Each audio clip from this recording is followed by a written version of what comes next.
The Hotel de la Poste in Beaune is a beautiful old building. It dates back to the 17th century, I think 1660, and used to be the old post office relay station.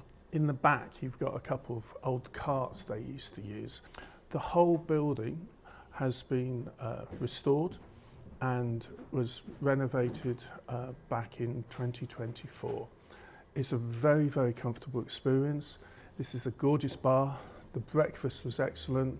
My room was very, very comfortable and I had a great night's sleep. It's just located outside of the old town of Beaune, so it's a very easy walk into the centre. It takes just a couple of minutes.